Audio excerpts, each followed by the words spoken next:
자, 오늘은 마찰력과 부력에 대해서 알아봅시다. 마찰력, 두 물체의 접촉면에서 물체의 운동을 방해하는 힘입니다. 자, 이렇게 길이 있는데요. 사람을 끌고 갑니다. 쭉 끌고 가요.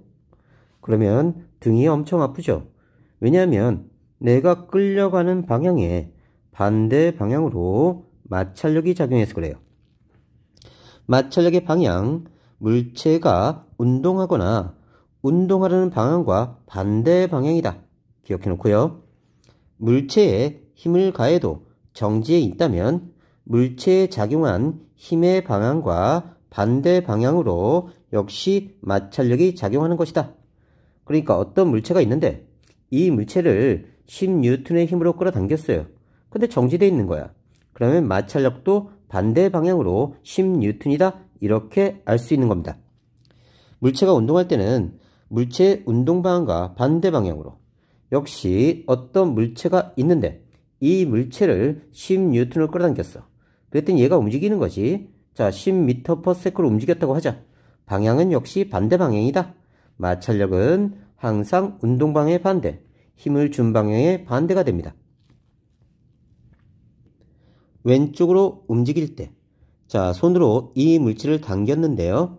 당긴 방향으로 운동 방향이 설정됩니다. 반면에 마찰력은 오른쪽 방향으로 작용하게 되고요. 운동 방향이 왼쪽이면 마찰력은 오른쪽으로.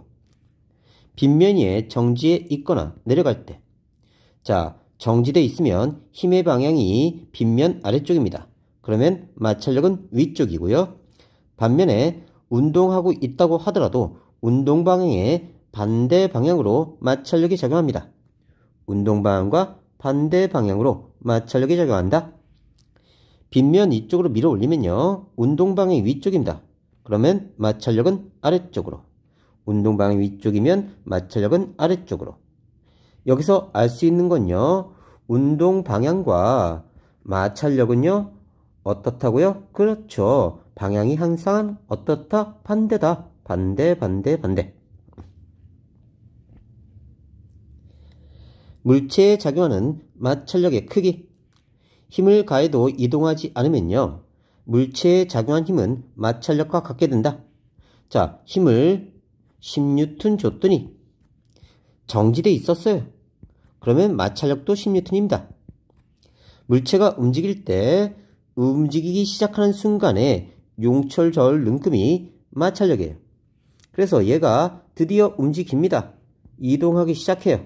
이동했을 때 여기 용철 저울에 나타나는 눈금 자체가 마찰력입니다.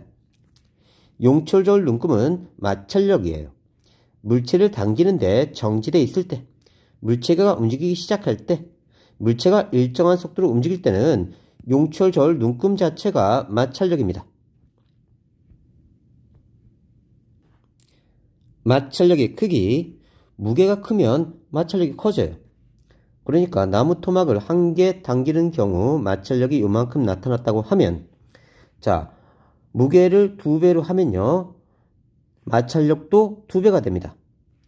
접촉면이 거칠수록 마찰력이 커져요. 자, 그러면 얼음판에서 사람을 끌고 갑니다. 이렇게. 이런 경우와 거친 자갈이 있는 곳에서 사람을 끌고 가요. 이런 경우 마찰력은 이쪽이 크게 됩니다. 거칠수록 마찰력이 커진다. 주의할 점은 접촉면의 넓이는 마찰에 관계가 없어요. 자, 사람을 세워서 끌고 갑니다. 그럼 발바닥 엄청 아프죠? 사람을 눕혀서 끌고 가요. 등이 아프죠? 근데 여기는 요만큼의 무게가 눌리는 거고요. 얘는 적은 무게지만 넓은 면에 눌리는 거야. 그래서 둘의 마찰력의 크기는 같게 됩니다.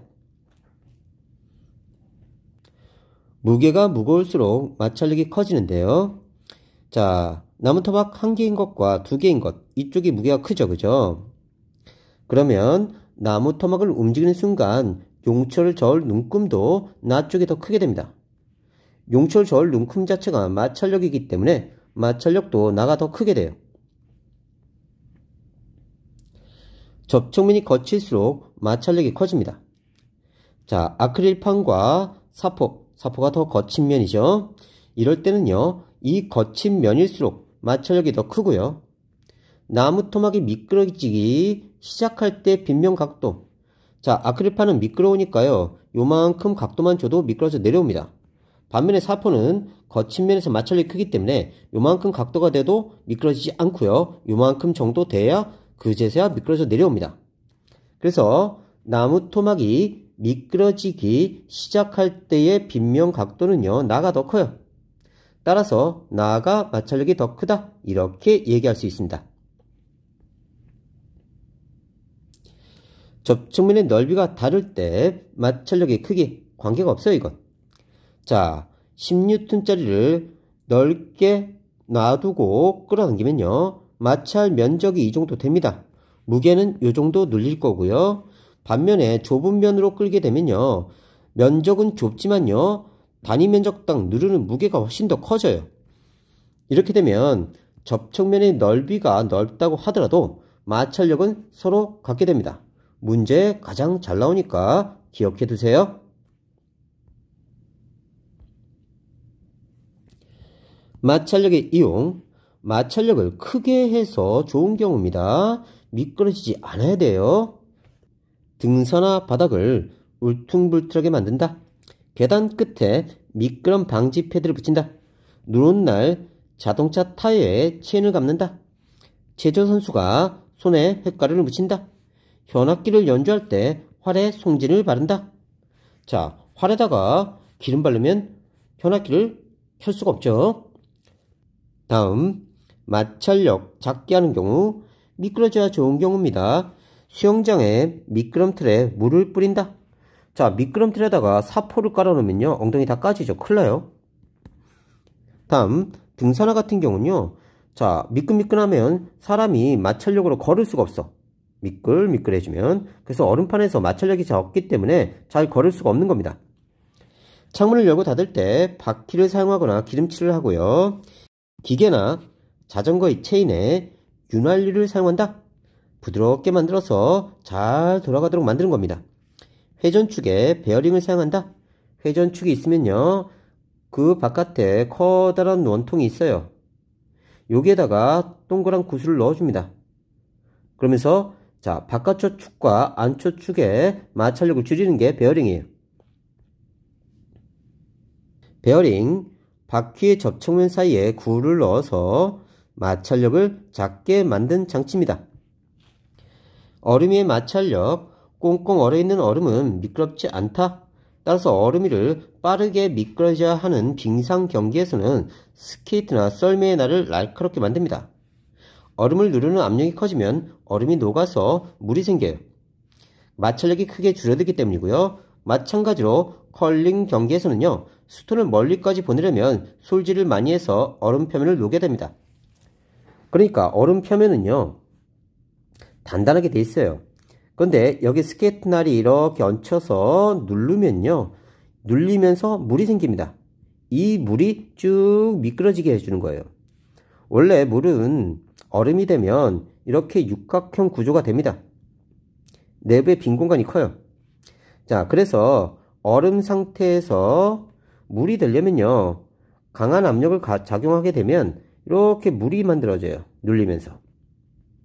그래서 스케이트 날이 누르면요, 요 얼음이 물이 됩니다. 그래서 얼음 같은 경우는요, 압력, 누르는 힘이 커지면요, 고체가 액체가 돼요. 얼음만 그렇습니다. 반면에 철판은요, 누르더라도 전혀 변화가 없어요. 철판에 스케이트 날을 올려놓고 아무리 누르더라도 미끄러지지 않습니다. 얼음만 그래요. 압력이 커지면 고체에서 액체로, 그러니까 얼음에서 물이 됩니다. 자, 큰 얼음을요, 아무런 힘도 들이지 않고 쪼개는 방법이 있어요. 여기다 쇠줄을 놓고요, 쇠줄에다가 줄을 매달아 놓습니다. 그리고 잠시 갔다 오면요, 압력이 작용하면서 여기 물이 생겨요. 그러면서 서서히 잘려 나갑니다. 이렇게 하는 방법도 있다. 다음, 부력. 액체나 기체가 그 속에 있는 물체를 위로 밀어 올리는 힘이다. 누가? 액체나 기체가 위로 밀어올리는 힘이 부력이다. 부력의 방향, 중력과 반대 방향이고 위쪽으로 작용한다. 물 위에 뜬 물체에는 물이 위쪽으로 부력이 작용하고요. 공기 중의 열기구는 공기가 위쪽으로 부력이 작용합니다. 자, 물 위에 떠 있는 오리는요, 중력과 부력이 같기 때문에 떠 있는 거예요. 그래서 오리에 작용하는 중력, 무게가 부력과 같을 때 떠 있는 거고요. 같은 추를 달면 양쪽의 수평을 이룹니다. 이때 A의 무게와 B의 무게가 같아요. 이쪽에 작용하는 힘과 이쪽에 작용하는 힘이 같기 때문에 수평을 유지하는 겁니다. 반면에 B를 물에 담가버리면요, 위쪽으로 부력이 작용해요. 그러면 원래 아래쪽으로 작용하는 힘이 10N 있었다고 합시다. 그러면 아래쪽으로 작용하는 힘이 10N 있었던 거예요. 근데 부력이 위쪽으로 2N만 작용하게 됩니다. 이렇게 되면 총 합력이요, 아래쪽으로 8N밖에 안 돼요. 그러면 누가 더 무겁죠? 그렇죠. A쪽이 더 무거워지면서 A쪽이 기울어지게 됩니다. 중력은 A쪽에 작용하고요. 물론 B쪽에도 작용합니다. 반면에 이 중력은 아래쪽으로 작용하는 힘이지만 부력은 위쪽으로 작용하면서 B의 무게가 전체적으로 작아지게 돼요. 그래서 전체 무게는 A쪽이 커지게 됩니다. 부력과 중력의 크기 비교. 자, 물체가 위로 떠오른답니다. 이때는 아래쪽으로 작용하는 힘보다 부력이 크기 때문에 위쪽으로 떠올리는 거예요. 아래쪽으로 10이라는 힘이 작용하는데 부력이 위쪽으로 20이 작용하는 거예요. 그러면 총 합력은 위쪽으로 10N이 작용하면서 마치 얘를 누군가 10N의 힘으로 끌어당겨서 위로 끌어올리는 것처럼 느껴지게 되는 거예요. 부력이 크면 위로 떠오른다. 기억해 놓고요. 자, 바다 위에 배가 그대로 떠 있습니다. 가라앉지도 않고 더 이상 올라가지도 않고. 이때는 중력이 10이라면 부력도 10인 거예요. 그러면 중력은 아래쪽으로 10이라는 힘으로 끌어당기는데 부력이 위쪽으로 10이 작용하니까 서로 크기가 같아서 그대로 멈춰 있는 겁니다. 둘을 합한 힘, 합력은요, 0이 돼요. 합력이 0이 된다.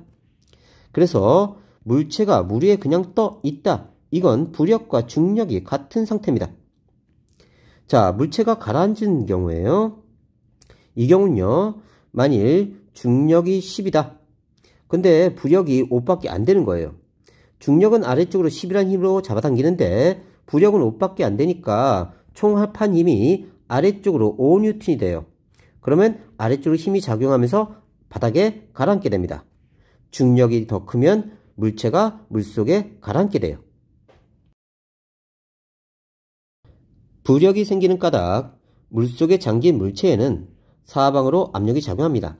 이때 압력은요, 물이 깊을수록 커져요. 옆면에 작용하는 압력은 서로 상쇄되지만 위쪽에서 누르는 압력과 아래쪽에서 누르는 압력에는 차이가 생겨요. 그래서 R자임 전체 합력은요, 위쪽으로 향하게 되는데 이 힘이 부력이다. 다시 보자. 어떤 물체가 잠겨 있습니다. 그러면 양쪽에서 미는 힘은 같아서 상쇄돼 버려요.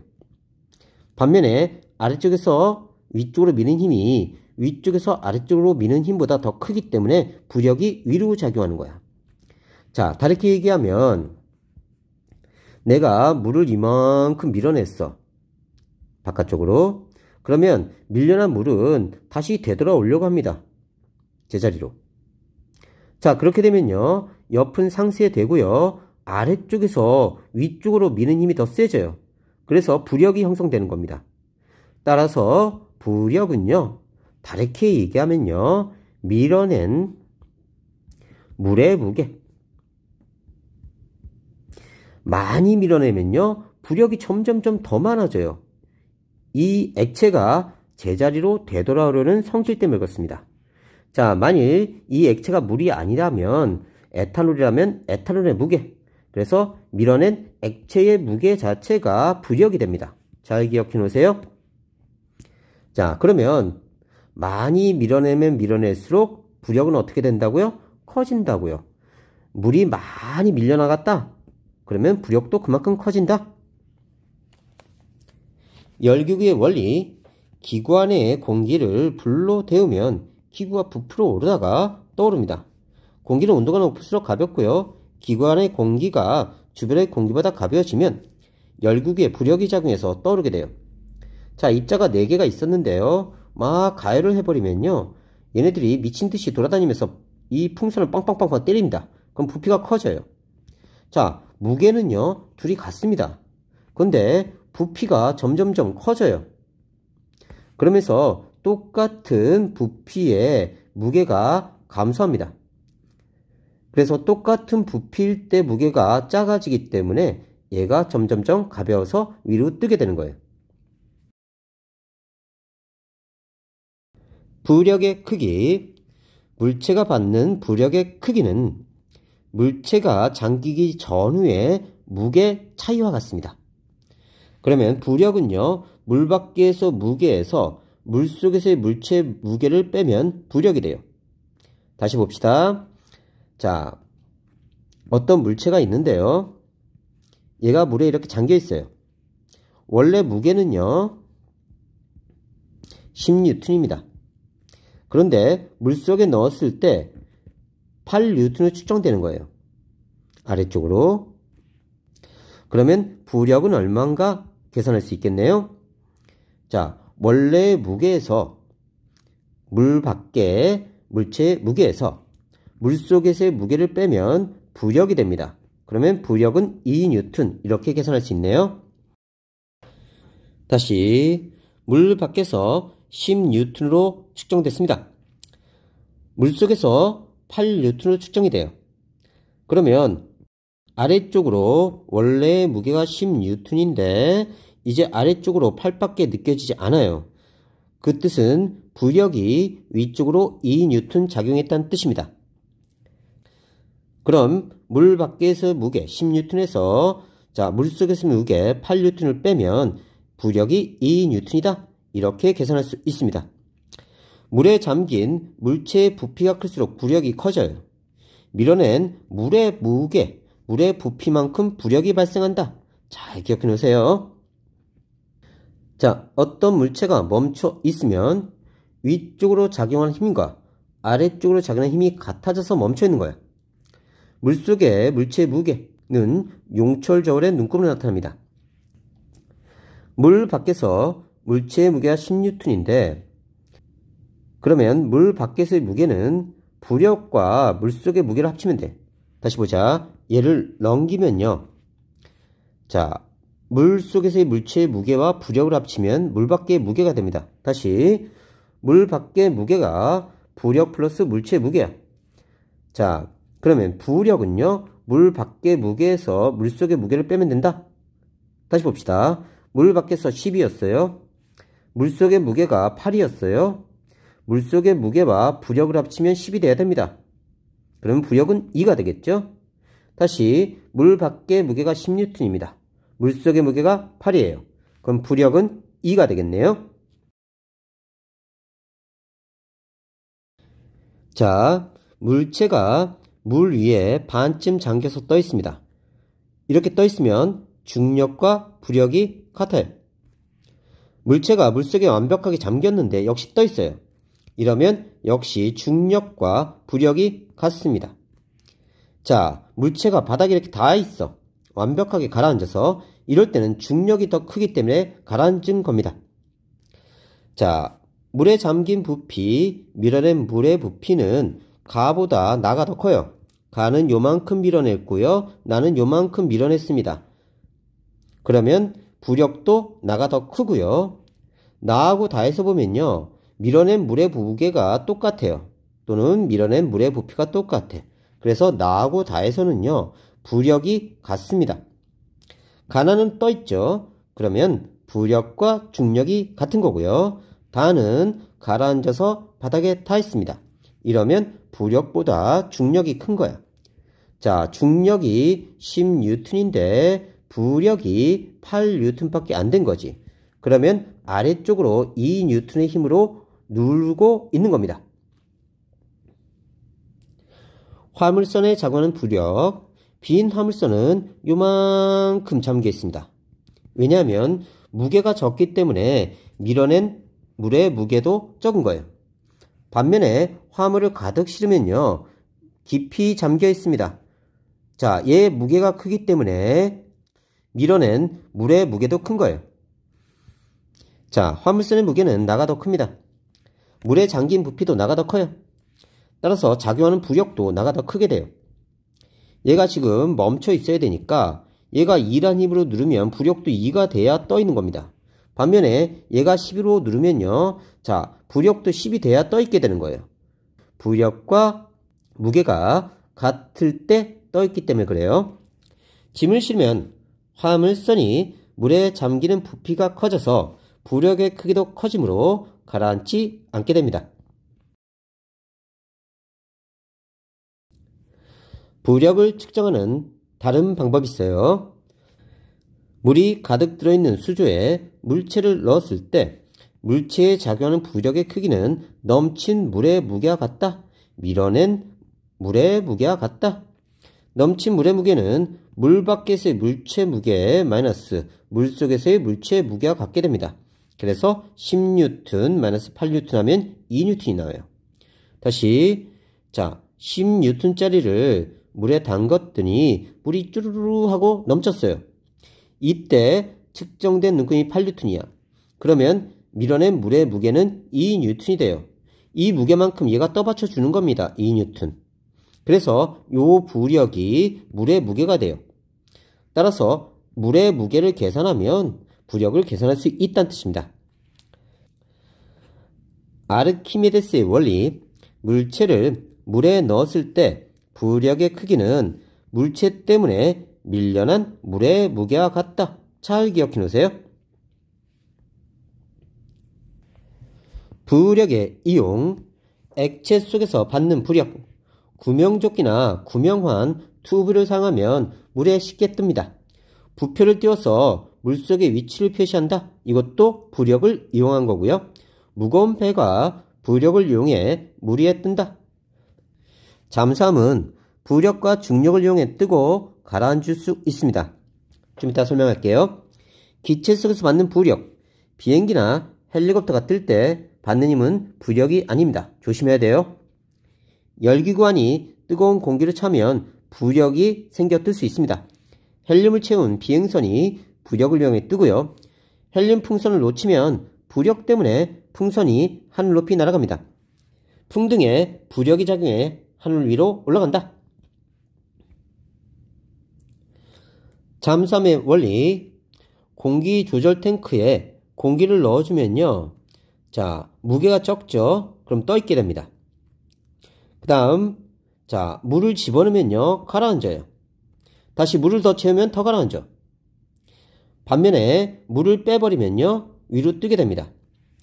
잠수함의 부피는 일정해요. 물에 완전히 잠겼을 때 잠수함이 받는 부력의 크기는 일정하고요. 그러나 공기 조절 탱크에 물을 채우면 잠수함의 무게가 증가해서 가라앉고요. 물을 빼면 무게가 감소해서 물 위에 뜹니다. 1번 잠수함과 2번 잠수함은 어떤 차이가 있냐면 부피는 같기 때문에 부력은 같습니다.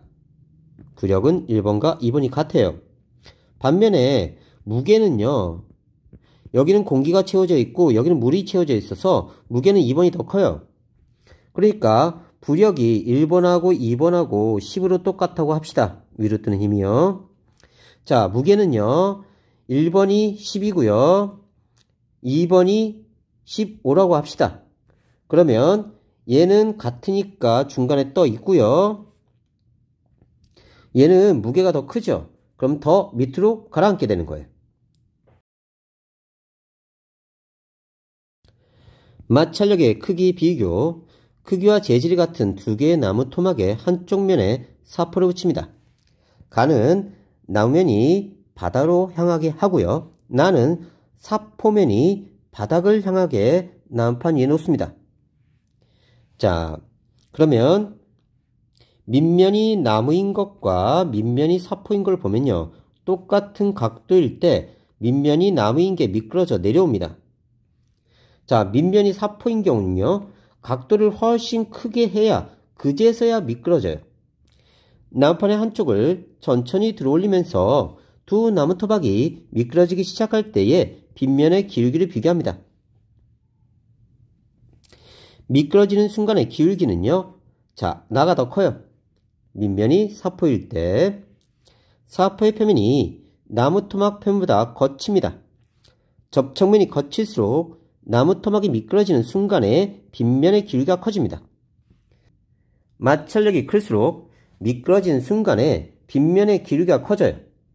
접촉면이 거칠수록 마찰력이 크다는 걸 알 수 있게 됩니다. 정리하면요. 저촉면 사이에 마찰력이 클수록 미끄러진 순간에 빗면의 기울기가 크다. 두 물체의 접촉면이 거칠수록 마찰력이 크게 작용한다. 다음 참고로요. 아크릴 빗면의 옆쪽에 각도기를 설치하고 빗면 위에 병뚜껑을 올려놓습니다. 빗면을 서서히 기울이면서 병뚜껑이 미끄러질 때의 각도를 측정해요. 빗면에 비눗물 뿌리고 과정툴을 반복합니다. 빗면에 사포를 붙이고 과정툴을 반복해보면요. 미끄러질 때의 각도는요. 비눗물, 아크릴, 사포 쪽으로 갈수록 각도가 커져요. 마찰력은요. 사포 쪽이 제일 크다는 걸 알 수가 있다. 접촉면이 거칠수록 마찰력은 커진다.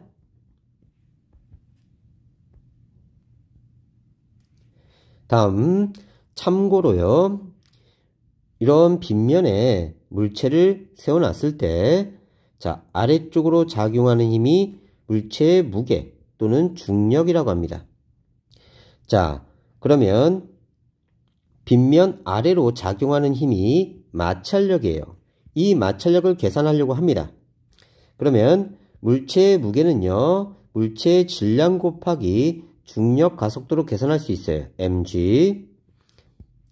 이걸 아까 어떻게 표시했냐면 1kg짜리 질량에다가 중력에 의해 생기는 가속도 9.8 m/s 제곱을 곱했어요. 이게 g로 나타나는 겁니다. 그래비티.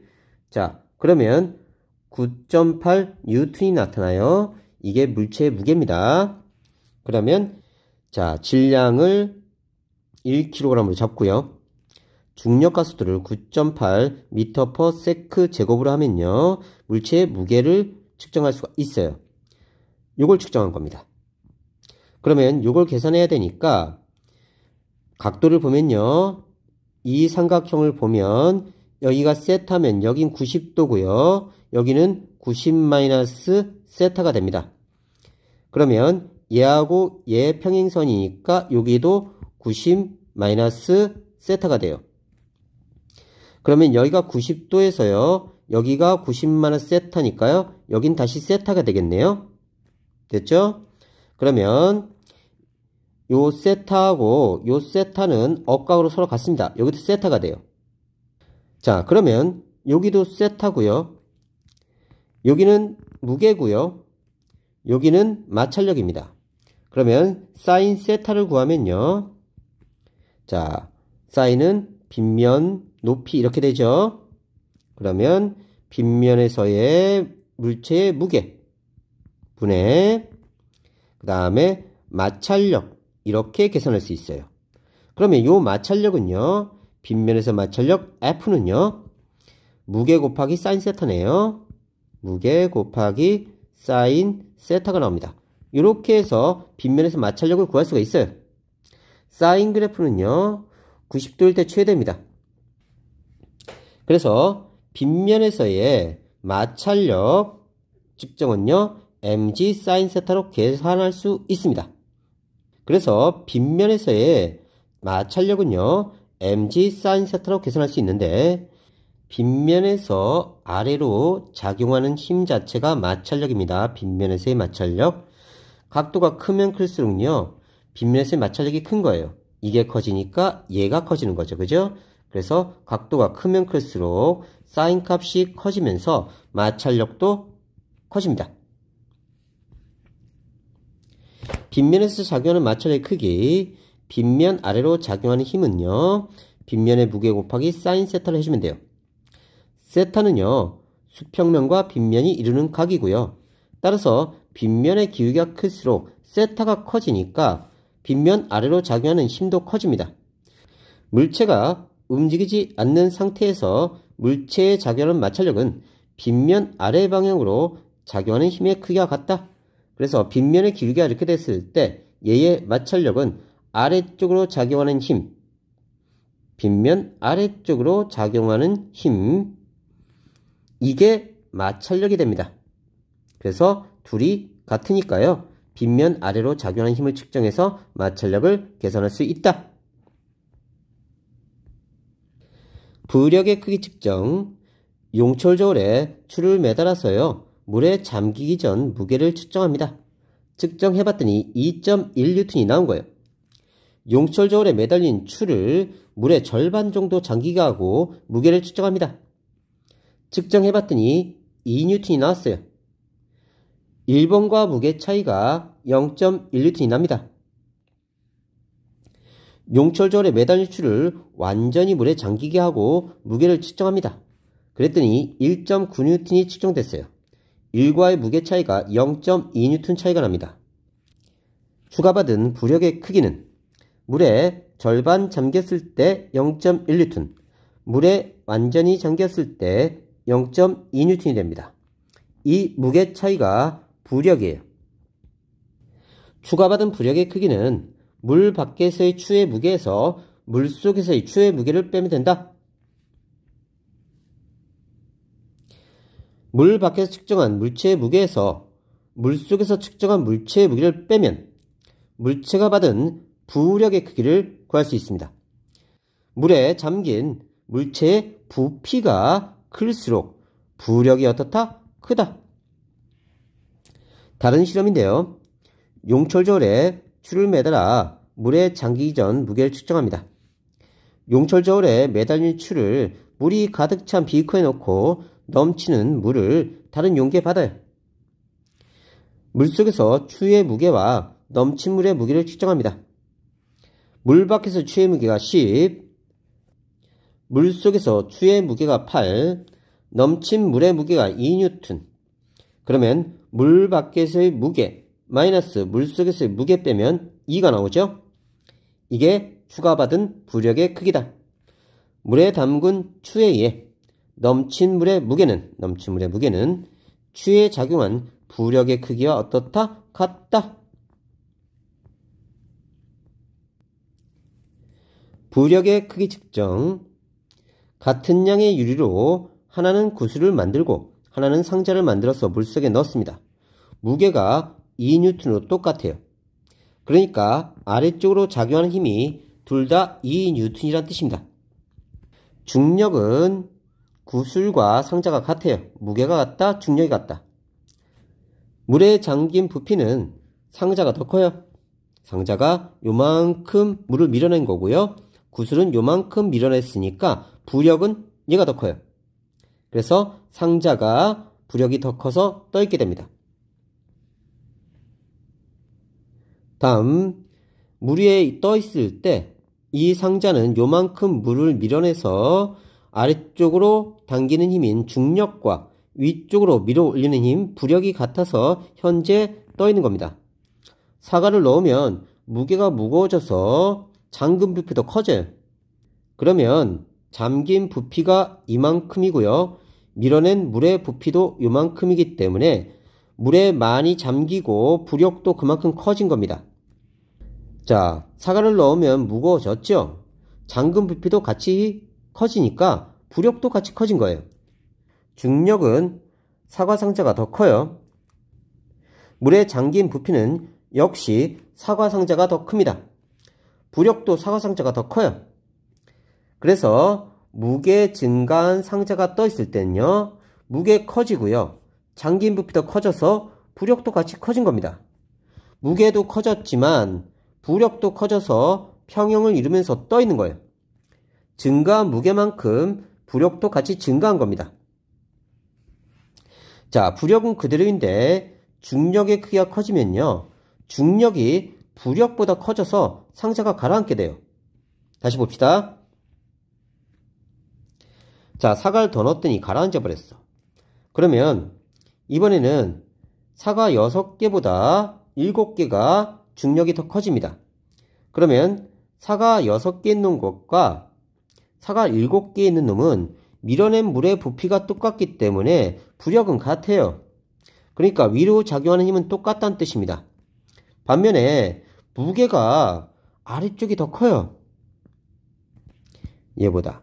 얘 떠있는 애는요, 부력과 무게가 같아서 떠있는 거고요. 아래쪽은 무게가 더 크기 때문에 가라앉아 버린 겁니다. 그러면 무게가 더 증가한 상자는 가라앉게 되는데요.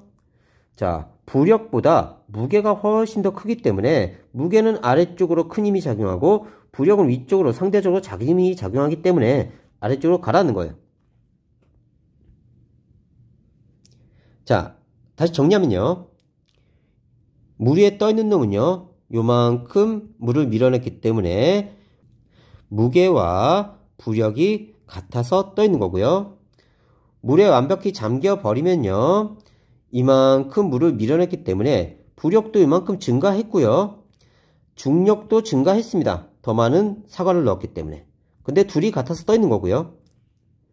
이번엔요, 사과를 더 넣었어요. 부력은 그대로인데요. 아까랑 여기랑 물을 밀어낸 부피가 똑같아요. 그러면 부력은 일정합니다. 반면에 사과가 늘어났기 때문에 중력이 더 커진 거예요. 중력이 더 커졌기 때문에 아래쪽으로 가라앉는다. 자, 중력과 부력이 같으면요, 뜹니다. 중력이 늘어나는데 부력도 같이 늘어나서 뜹니다. 근데 중력이 너무 커지면요, 부력보다 중력이 더 크기 때문에 아래쪽으로 작용하는 힘이 커져요. 그래서 가라앉게 된다.